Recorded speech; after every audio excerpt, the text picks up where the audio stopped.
प्रिय दर्शकों, जय यीशु।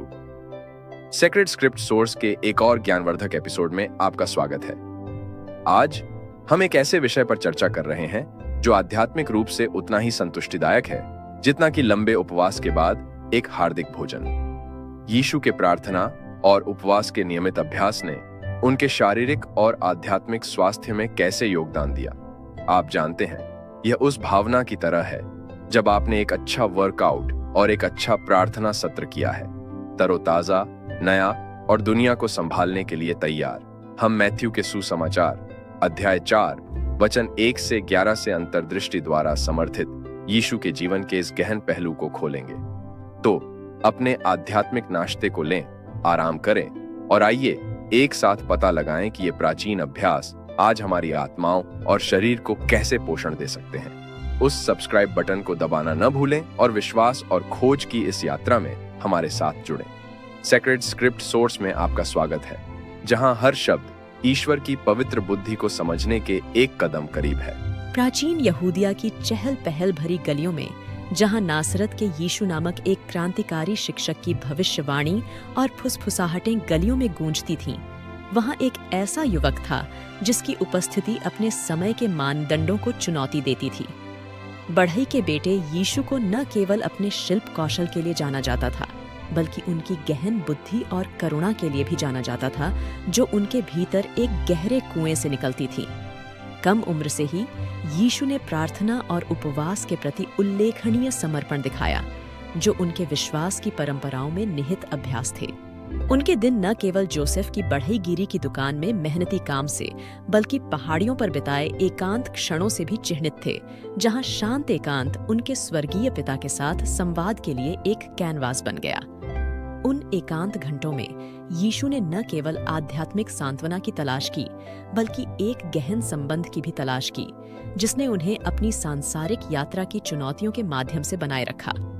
उपवास एक अनुष्ठान से अधिक हो गया। यह एक अनुशासन बन गया जिसने उनके संकल्प को मजबूत किया और उनके ध्यान को तेज किया। शारीरिक रूप से परहेज करने के माध्यम से उन्होंने मन और आत्मा की स्पष्टता पाई, एक ऐसी स्पष्टता जिसने उन्हें रोजमर्रा की जिंदगी के शोरगुल के बीच ईश्वर की इच्छा को समझने की अनुमति दी। फिर भी ये केवल तपस्या नहीं थी जिसने यीशु के उपवास और प्रार्थना के अभ्यास को परिभाषित किया। यह लौकिक इच्छाओं पर आध्यात्मिक पोषण को प्राथमिकता देने का एक जानबूझकर किया गया विकल्प था, एक ऐसा विकल्प जो उनके द्वारा प्रचारित सिद्धांतों को जीने की उनकी प्रतिबद्धता को दर्शाता है।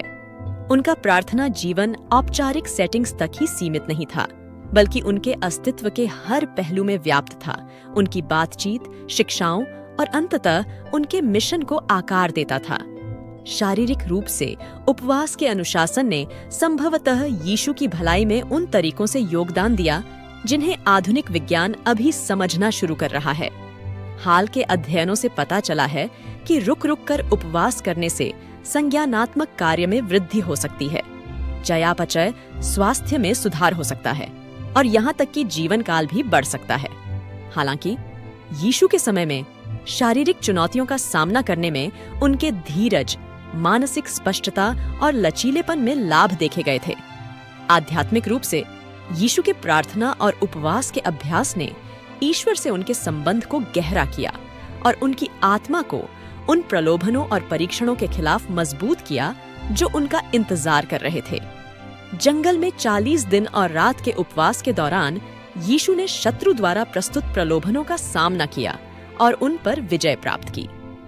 इस महत्वपूर्ण अनुभव ने न केवल परमेश्वर के प्रिय पुत्र के रूप में उनकी पहचान की पुष्टि की, बल्कि उन्हें अपने दिव्य मिशन को पूरा करने के लिए आवश्यक आध्यात्मिक शक्ति भी प्रदान की। जैसे ही यीशु ने अपना मंत्रालय शुरू किया, प्रार्थना और उपवास के प्रति उनकी प्रतिबद्धता दृढ़ रही। यह एक ऐसा अभ्यास था जिसने उन्हें अपार खुशी और गहरे दुख के क्षणों में भीड़ की प्रशंसा और धार्मिक अधिकारियों की अस्वीकृति के माध्यम से सहारा दिया। अपने बढ़ते मंत्रालय की मांगों के बीच भी प्रार्थना के लिए शांत स्थानों पर जाने की उनकी क्षमता ने उनके पिता के साथ संवाद को प्राथमिकता दी। संक्षेप में, यीशु का प्रार्थना और उपवास का नियमित अभ्यास केवल एक धार्मिक कर्तव्य नहीं था, बल्कि एक परिवर्तनकारी अनुशासन था जिसने उनके शारीरिक स्वास्थ्य को आकार दिया, उनकी आध्यात्मिक लचीलापन को मजबूत किया और पृथ्वी पर उनके मिशन को स्थिर किया। इन अभ्यासों के माध्यम से यीशु ने ऊपर से शक्ति प्राप्त की, जो उनके पद चिन्हों पर चलने वाले सभी लोगों के लिए ईश्वर पर भक्ति और निर्भरता का एक पावन उदाहरण पेश करता है। यीशु के जीवन और अभ्यासों का यह वर्णन न केवल उनके चयन के ऐतिहासिक और आध्यात्मिक महत्व को उजागर करता है, बल्कि हमें यह विचार करने के लिए भी प्रेरित करता है कि जानबूझकर किए गए आध्यात्मिक अनुशासन हमारे अपने जीवन को कैसे समृद्ध कर सकते हैं। जैसे जैसे हम यीशु के शारीरिक और आध्यात्मिक कल्याण पर प्रार्थना और उपवास के प्रभाव में गहराई से उतरते हैं, हम ऐसे गहन सबक खोजते हैं जो सदियों से गूंजते आ रहे हैं, जो हमें ईश्वर के साथ एक गहरी संगति विकसित करने और जीवन की चुनौतियों का सामना अनुग्रह और साहस के साथ करने के लिए एक मजबूत आधार बनाने के लिए आमंत्रित करते हैं। जब हम यीशु की प्रार्थना और उपवास की यात्रा पर विचार करते हैं, तो हम न केवल ऐतिहासिक विवरणों की ओर आकर्षित होते हैं, बल्कि उनके अभ्यासों में निहित गहन आध्यात्मिक पाठों की ओर भी आकर्षित होते हैं। उनका जीवन आशा और मार्गदर्शन की किरण के रूप में कार्य करता है, जो ईश्वर के साथ जानबूझकर संवाद की परिवर्तनकारी शक्ति को प्रदर्शित करता है।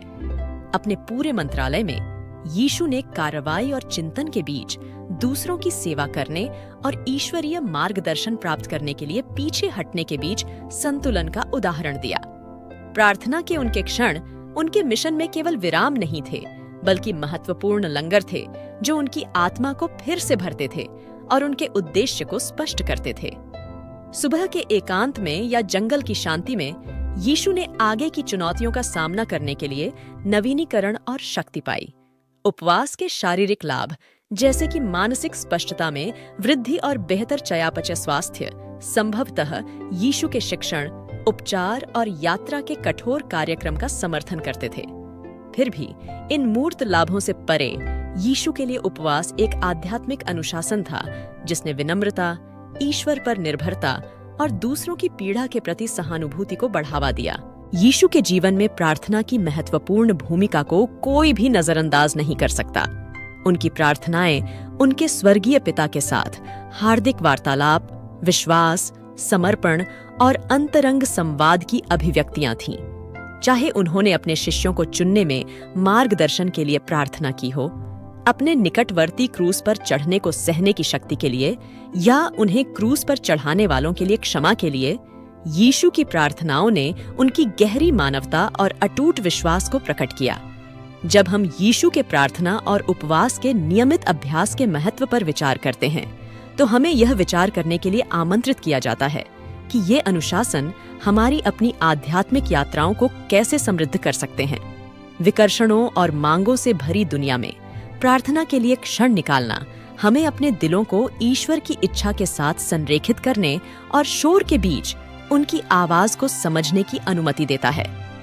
इसी तरह उपवास हमें सांसारिक आसक्तियों को त्यागने और ईश्वर की उपस्थिति के करीब आने का अवसर प्रदान करता है।